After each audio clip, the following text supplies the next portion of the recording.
It's another edition of KCU, the season almost feeling real with a handful of OUA games and some non-conference games in the West. Here to dissect all of this week and next week will be Justin Dunk in Toronto and Gord Randall here in studio. But now it's time for The Real with Andrew Wadden. And Andrew, if this stuff came in film or video, there would be a lot of teams burning it right now.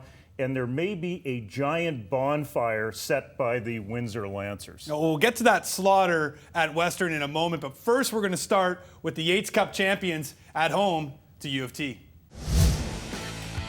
The reigning Yates Cup champs started off the season with a 19-point win over U of T. Mackenzie Jones rushing for 2 majors for the Griffins. Mac hosted Carleton in what looked to be the top matchup of the weekend, but the veteran Marauders easily got by the Blackbirds, winning by 30. Mac QB Asher Hastings tossing 4 majors, while all-Canadian receiver Danny Vandervoort scoring 2 of those, including this 86-yarder.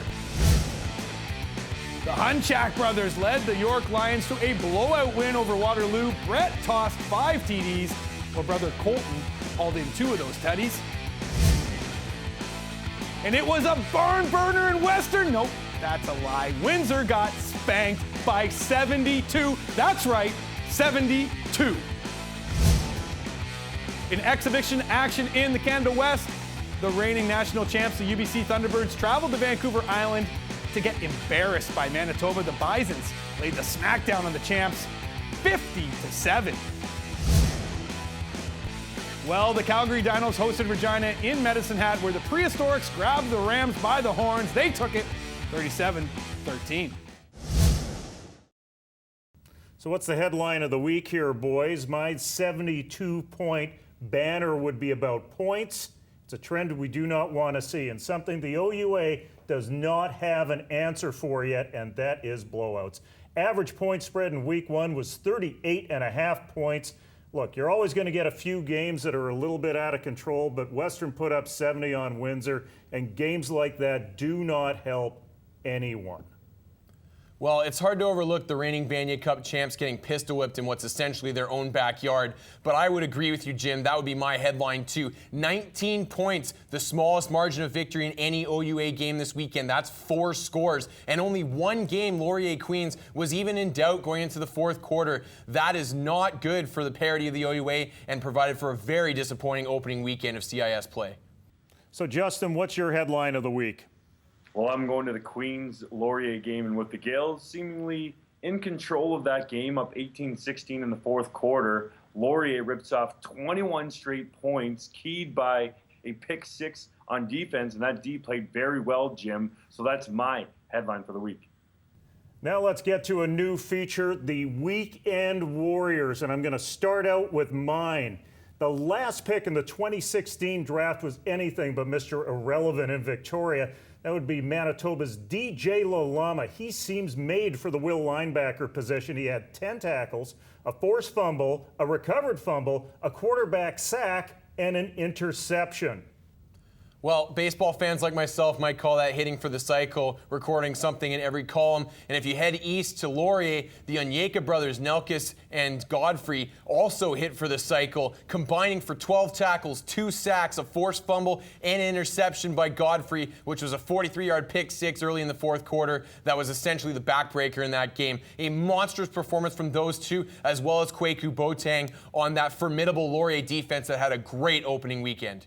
My first Weekend Warrior, guys, has to be Bennett McGarry from McMaster. He had a career-high 6 tackles, 2 tackles for loss, 2 sacks, as they helped hold this Carleton rushing attack. And Javari Bennett, who was a 1,000 rusher just a year ago, to just 33 yards on the day. Carleton only scores 10 points in a game that we thought was going to be a lot closer. Well, I could mention anybody on Western's offense. I could also mention Asher Hastings at McMaster here. But the guy I want to highlight is Jimmy Underdahl, stepping in for basically a legend in Andrew Buckley at Calgary. He stepped in, went 15 for 20 against the Regina Rams, looking very solid, taking care of the ball, and all together leading that Calgary offense to an easy victory, and bringing up one of the points that we brought up last week, that Calgary system allows for success for their quarterbacks and puts them in good positions. And so far, so good for the Underdahl era. It's two guys here, Jim. York's Hunchak brothers, they go off against Waterloo. Brett, the quarterback, 331 yards and 5 touchdowns. And his brother, Colton, the receiver, 149 yards receiving, 2 touchdowns on just 3 catches. And why is this so big? York blows out a team, and we haven't seen that in some time. My final warrior isn't a player, it's a coach. I'm going back to the island for the Manitoba Massacre. Brian Dobie lost 14 players in the offseason, including 6 to the BCFC. Most of them were on hand to see that Manitoba bus pulling away as the Bisons look fine without them. A plus 40-point smackdown is a better recruiting tool than a pamphlet or a video. Awful performance by UBC, and you know there are going to be challenges on the UBC defense, giving up 50 points to Manitoba in Victoria in a showcase game, really showing that they were missing those 5 players that moved on to the next level. Let's hear from Coach Nill. If we're going to be successful, we need to build on last year and build on what we did correctly last year, not necessarily have to go out and develop a lot of new skills. And I think that's what we're trying to do now, is just do the same things we did last year, only better. So, Gord, was it all defense on the island?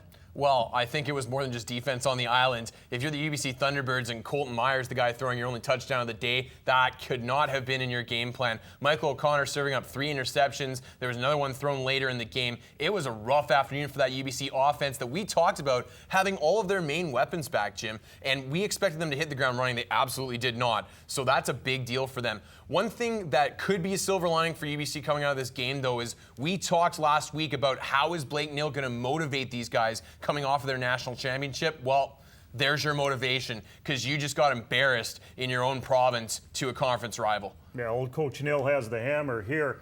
By the way, we have a new supporter partner on KCU in 2016. The Guelph Griffins have stepped up as a partner of the show, a forward-thinking program who converted their innovation into a Yates Cup championship last year. More importantly, not only are they supporting the program by backing the show, they're giving us the ability to promote all 27 programs. Speaking of innovation, this is the kind of media piece that the Griffins have produced to promote university football.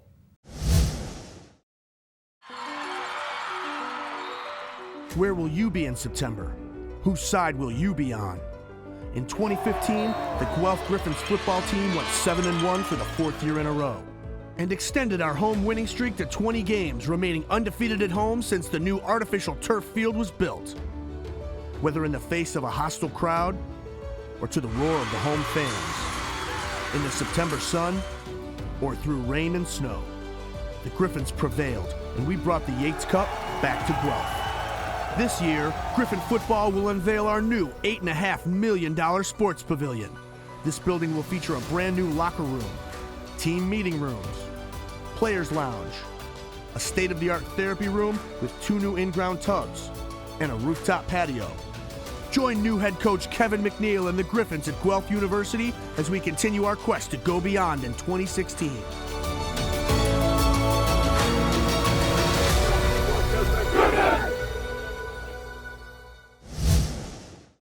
We're now joined by Stu Lang, the former head coach of the Guelph Griffins. Stu, what is your title these days? Well, my business card says head coach emeritus, which I decided on, not the school. I'm basically here to support Kevin and the rest of the staff and obviously try to continue our success here at the university. You know, I had the opportunity to spend the day with new head coach Kevin McNeil at the Guelph facility as it's being developed, and it was really intriguing to see how there was almost a military precision within that staff. I've never quite seen anything like that when it comes to a CIS coaching staff. Did you play a hand in that? Well, again, I don't want to take credit for everything, but from my business background, I realized that God was in the details, so to speak. So we tried to look at every little thing to make sure things ran well. Someone once told me the greatest opponent to any coach is time. So we're always looking at trying to get as much out of the players, as much out of practice as possible, in the limited time that we have. So Kevin's taken over very well in terms of organization. All the practices are scripted and timed, and obviously with all the coaching staff and the support that we have, things can move quickly as we move around the field as players. When you came in there, Stu, what made you decide to go on the path that you went on a few years back, especially in terms of building identity and investing in facilities? Well, this goes back, I may have talked to you before about this, Jim. When we arrived 6 years ago, obviously we were inheriting a 3-5 team. Last decade prior to that, they'd not had a winning record. So there's really nothing that we could build on or promote when we were recruiting. So we sat down as a coaching staff and we copied the Oregon model, who began their recruiting career against the USCs and UCLAs of the world, and they wanted to create the sizzle before the steak. So it was important for us to try to create something that 17, 18, 19-year-old high school kids would be attracted to when we couldn't promise them any success immediately on the field. So we tried to be innovative, a little risk-taking, maybe a little irreverent, I would say, just to try to get ourselves ahead of the Westerns and the Queens and the McMasters and getting our own identity. Well, Stu, thanks very much for joining us here this week. We are going to have a feature on your new facility coming up next week, and we'll also give progress reports. Thanks very much for your time. Coming up, it's our preview of the AUS. The CFL and our partners at Football Canada want to make sure we keep growing, promoting, and investing in a safe game. Football Canada now requires all amateur coaches to be safe contact trained by 2017.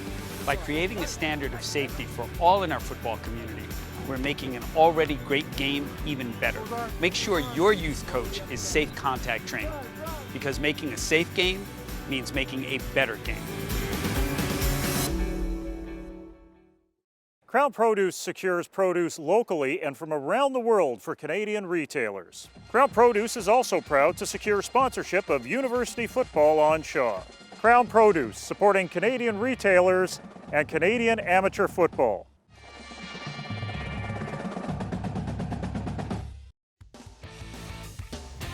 BCFC action. West Shore taking on Valley. Valley gets on the board first. Noah Faulkner finds Mike West in the end zone for the major, but it was all Rebels after that, led by former Manitoba Bison Jamel Lyles, who had a day, rushing for 272 and 2 TDs. West Shore defeats Valley 45-28, and they move to 5-1. With their win, Okanagan is 6-0, one game up on the revitalized Rebels. But Calgary's win over the Hilltops, Coach Snoop Blocker and the Colts own first place in the PFC. It's time now for the debut of X's and Olsen 2016 edition. Take it away, Mr. Olsen.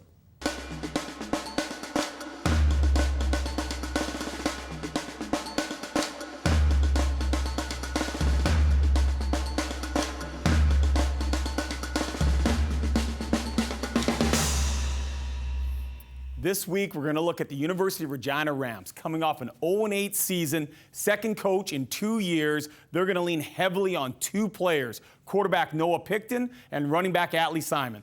Let's go to the film.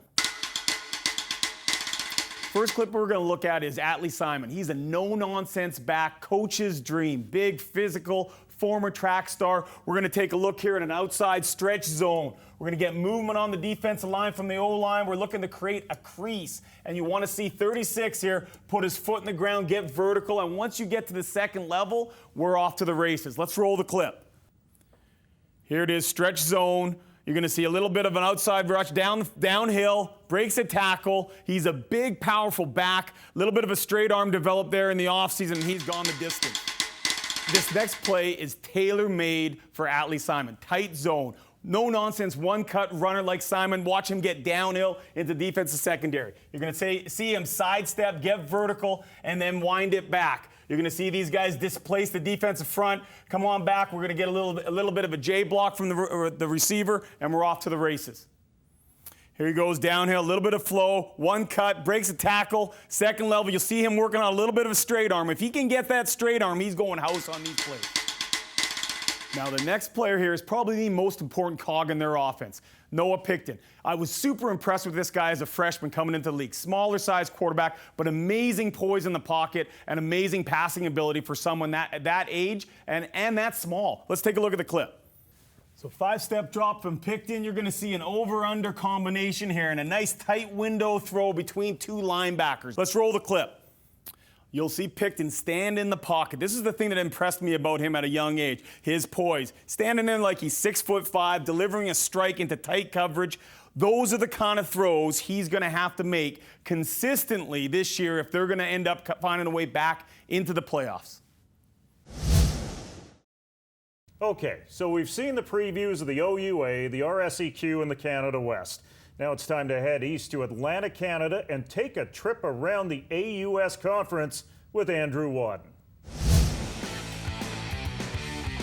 The Kings of the Atlantic Conference were dethroned last year when Mount Allison lost in the Loney Bowl to St. FX. The X-Men offense is led by quarterback Tavon Cook, who was a conference all-star in 2015. Cook will have deep threat Keon Hughes to air it out to, but he loses Chris Flynn award-winning running back Ashton Dixon. The defense will be strong with 10 starters returning to the fold. X will be tough to knock off the top of the conference table in 2016. The Mount Allison Mounties, however, well, they'll be right there with X. MTA will look to a new quarterback to lead the offense after losing Brandon Lay to graduation. Whoever takes over the reins will have conference all-star running back Keel Ambersley and receiver Dakota Brush to share the leather with. Defensively, new head coach and defensive coordinator Scott Brady will rely on 7 new starters to lead the young pack. The real question between these two teams is whether or not either of them can win a national semifinal and represent the AUS in the Vanier Cup. The conference hasn't sent a team to a national championship game since 2007. Acadia takes a major hit, losing 3 All-Canadians in linebacker Drew Morris, defensive end Jesse St. James, and receiver Brian Jones, who was taken 5th overall in the CFL draft. Running back Tommy Troop and AUS All-Star wideout Eli Pruneau will lead an offense that sees 6 starters back for another season. The defense, which was ranked 2nd in the conference last year, returned 7 starters. The St. Mary's Huskies have seen better days over the last few seasons, and the program is hoping that new head coach James Colsey III will bring some of the winning pedigree he helped reestablish during his time at UBC back to Halifax. Just improving on an 0-8 2015 will be the main objective for the Huskies. There's been 50% turnover in the coaching ranks in the AUS. What sort of effect will that have on Mount Allison and, most importantly, St. Mary's, who are coming off 2 pretty bad seasons, Justin? Certainly, most importantly for St. Mary's, the Mount A defection was obviously caused by promotion of Kelly Jeffries being the Argos special teams coordinator. But out in SMU, they've had 2 straight 0-8 seasons, which is very uncharacteristic for this program that was usually dominant in the AUS. They bring in James Colsey, the defensive coordinator from UBC, who comes all the way across the country and gets a tough job here in trying to fix this Huskies program. But he is proven, obviously was a part of that Vanier Cup team just a year ago. That said, that defense was loaded with talent. Now what he needs to do is just get at least a couple wins this season to get the momentum going for the Huskies. No insult to the 3 teams playing in Nishville, but you know what? Halifax is the big enchilada in the AUS. They got to get that team on the rails there. Yeah, there's little doubt that James Colsey has his hands full, and it's very important for the AUS that their biggest potential program in St. Mary's has a successful program on the field. Now, we've mentioned St. FX very little after winning their first conference championship in a dozen years and having a pretty good go at the eventual national champions in the semifinal. But I'd like to talk about the idea of success and competitiveness in the AUS. And I have a big issue with the way the AUS is currently structuring their seasons. They do not report to training camp until a week after everybody else in the country. If you are an AUS program, that means you're already a week behind teams that you will struggle to contend with throughout the rest of the year. I do not understand the logic behind it. I understand that it's a bit of a cost-saving measure, but it puts these programs that are smaller programs that have their limitations at a competitive disadvantage from day one. And until that changes, we are going to keep talking about the AUS as the upstart minnows that maybe once in a while might be able to pull a miracle upset.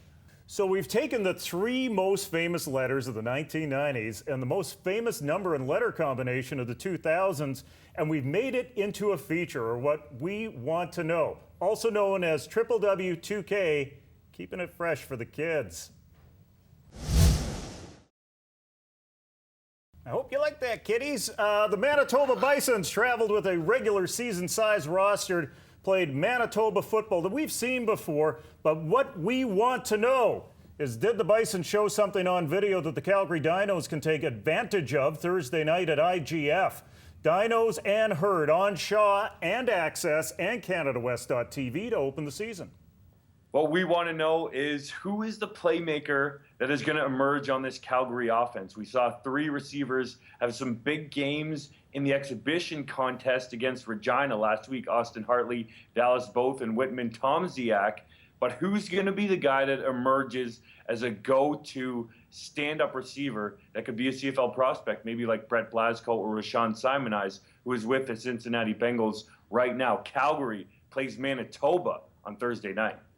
Well, we haven't paid much attention to the queue yet in this episode, so my first WWW2K, patent pending, is the red versus blue game. Montreal versus Laval, the two giants opening up the season against each other. We thought this was going to be the battle of the Hugos, but instead it's Samuel Caron, the surprise starter for the Université de Montreal, and Hugo Richard, whose job it may be in a little hot water after another tepid performance last week. That is the game to watch out east in La Belle Province. My second WWW2K goes back to this York team, and I talked about them as being my weekend warriors, the Hunchak brothers. Can they get it done and sort of move into the middle of the pack in the OUA against a tough Laurier defense? We saw Nakas Onyeka make plays last week. Kwaku Boateng and Godfrey Onyeka had the pick six to key that victory for Laurier. So York with a big-time chance to show that they've improved here against Laurier this week.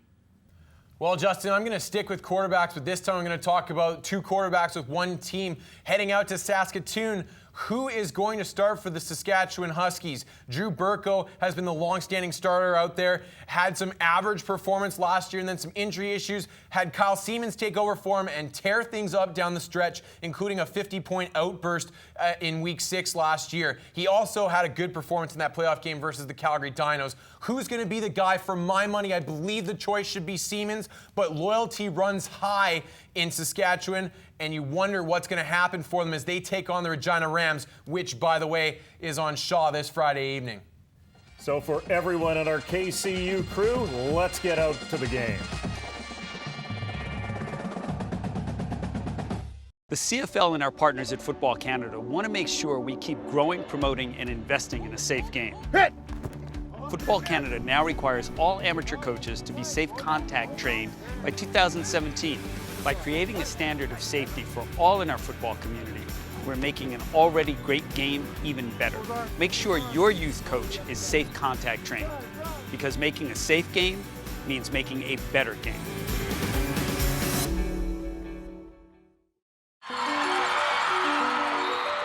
Where will you be in September? Whose side will you be on? In 2015, the Guelph Griffins football team went 7-1 for the fourth year in a row, and extended our home winning streak to 20 games, remaining undefeated at home since the new artificial turf field was built. Whether in the face of a hostile crowd or to the roar of the home fans, in the September sun or through rain and snow, the Griffins prevailed, and we brought the Yates Cup back to Guelph. This year, Griffin football will unveil our new $8.5 million sports pavilion. This building will feature a brand new locker room, team meeting rooms, players lounge, a state-of-the-art therapy room with 2 new in-ground tubs, and a rooftop patio. Join new head coach Kevin McNeil and the Griffins at Guelph University as we continue our quest to go beyond in 2016.